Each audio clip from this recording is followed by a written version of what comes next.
So I am delighted to be joined here by Derek Kilmer, a representative from Washington and chair for the last 4 years of the Select Committee on Modernization of Congress, and Representative William Timmons from Republican of South Carolina, who was the vice chair for the last 2 years and a member for the first 2 years.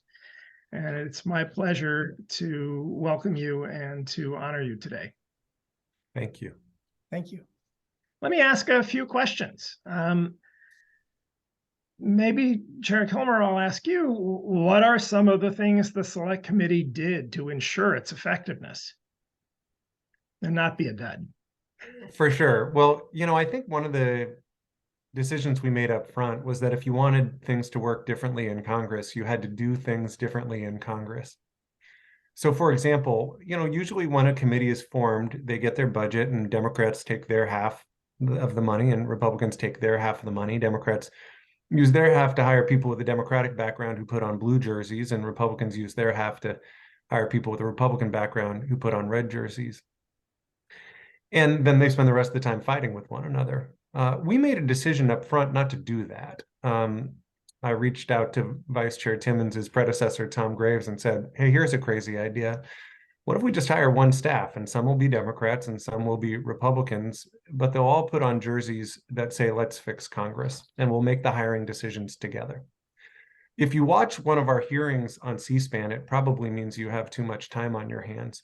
But if you do watch one of our hearings, you'll notice something. We don't sit with Democrats on one side of the dais and Republicans on the other. Why?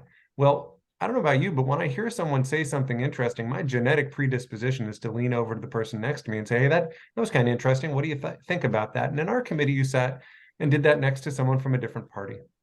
We didn't sit on a dais. We sat around a round table. Why? Well, I don't know about you. I've never had a good conversation speaking to the back of somebody's head. And we wanted it to be a dialogue where people could literally make eye contact and actually have conversation. Speaking of conversation, I've never been part of a functional organization that didn't, at the beginning of an exercise, define what success looked like and actually try to figure out a plan for getting there. To my knowledge, we are the only committee in Congress that held a bipartisan planning retreat where we actually went around among the members to define what success looked like. Throughout our time, we also leaned on people who had more expertise than we did. When we looked at issues related to civility and collaboration within the Congress, we didn't just talk to people in Congress, we talked to political scientists and organizational psychologists. We talked to management consultants. I thought about consulting an exorcist to figure out how do you fix broken culture.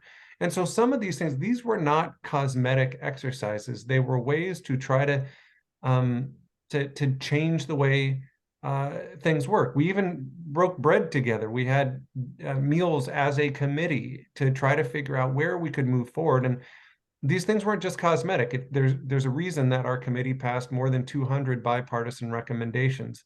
And it's because we did things differently. I mean, look, the objective of Congress is to engage in evidence-based policymaking in a collaborative manner from a position of mutual respect. We don't do that. I've been in Congress for 4 years and 5 months, and outside of the Select Committee on the Modernization of Congress, I have not done that. And it's because we generally wait until the very end and we put something together and it's pushed out at the last second. Nobody gets to read it. And then we all want to go home. So we figure it out. But that's not the way it's supposed to work. And it's not the way that it does work. And I've come to believe that the biggest challenge in actually achieving that, again, evidence-based policymaking in a collaborative manner from a position of mutual respect, is trust. Trust is something that requires a relationship, requires time, getting to know one another, and it requires being open to discussing your ideas, to having your ideas challenged by someone you consider a friend, or at least know is not going to attack you for a difference of opinion. And so that's what we were able to overcome. And that's why we were successful. What would you each list as some of the most significant outputs of the committee? You lead the way, Mr. Chairman. Yeah, I think there are a handful that stand out to me. One is a lot of the work that was done on staff. Part of the reason that Congress has struggled is because it's really hard for the institution to hang on to capable people. The turnover is really high. the average staff member stays for about 3 years. And so just as the institution develops knowledge, the person bails. And so a lot of work was done. A number of recommendations were focused on recruitment, retention, and diversity of staff. I think that will be sort of a lasting hallmark of the work of our committee.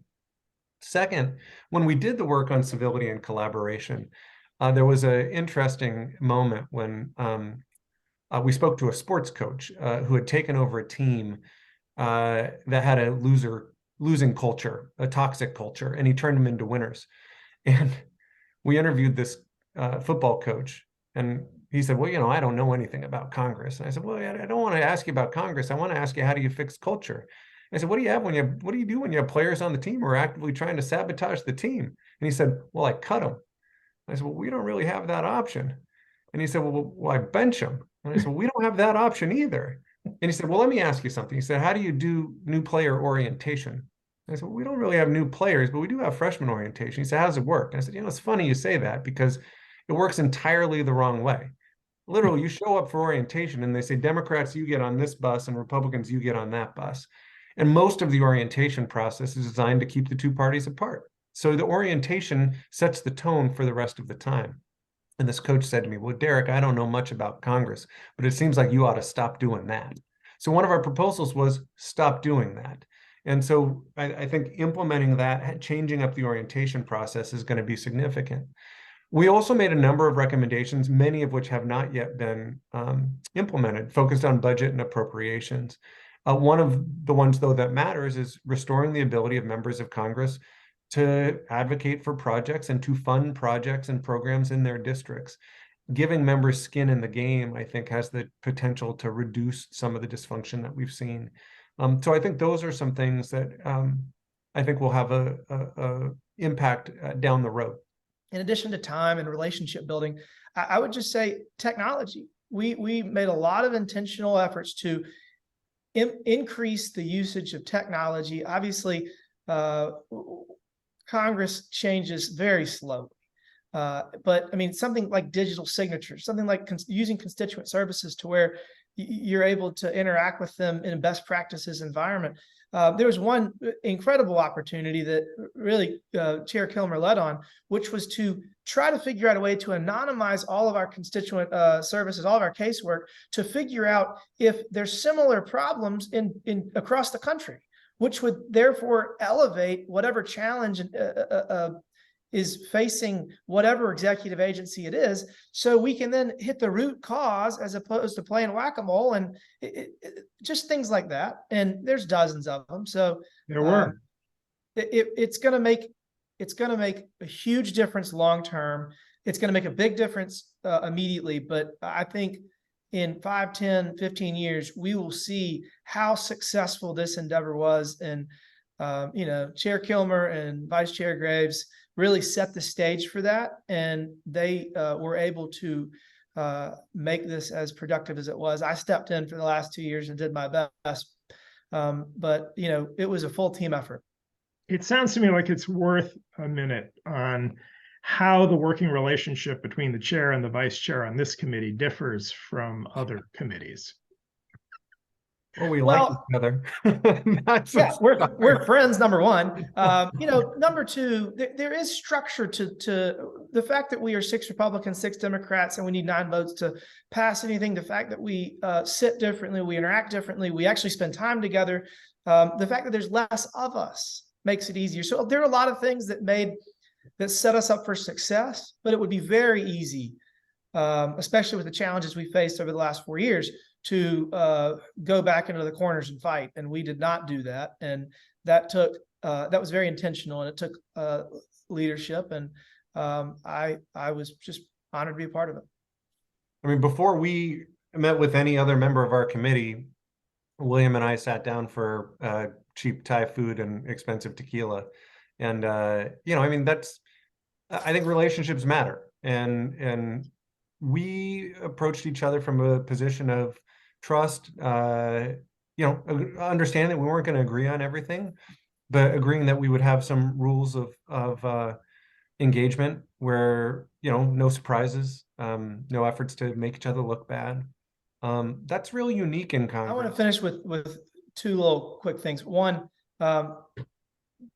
both Derek and myself had things that we were passionate about that were really difficult to get done. And early on, he proposed this concept, and I kind of said, "Oh, I know who's going to have reservations about that on my side of the aisle, but I'm going to work with you." And we tried to fix it 3 or 4 different ways, and at the end, we got it done, and we achieved the objective. And because we were able to work together and do it in a way that I'm like, I get what you're trying to do, but I don't know if that's the best way to do it. It has other challenges, but we got there, and we actually achieved the objective, and Congress will be better off because of it. I had a similar issue where I just said, this is something that needs to get done. And he was like, "Oh, that's going to be challenging." But, we sat there and we worked through it, and it was hard, but we figured out a way to achieve the objective. And, again, Congress is going to be better off for it.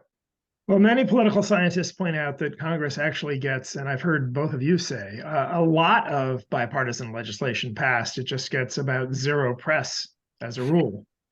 But there are issues, and you mentioned immigration, where it's caught up in polarized politics, even though there are bills that, if put to a vote, would pass.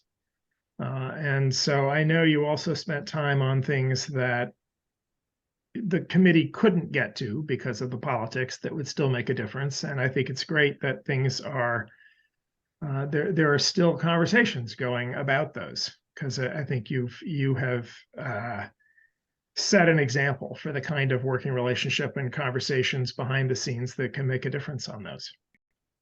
So thank you for your time, for your service, and congratulations on an honor well deserved. Thank you. And thanks for your partnership, Bruce.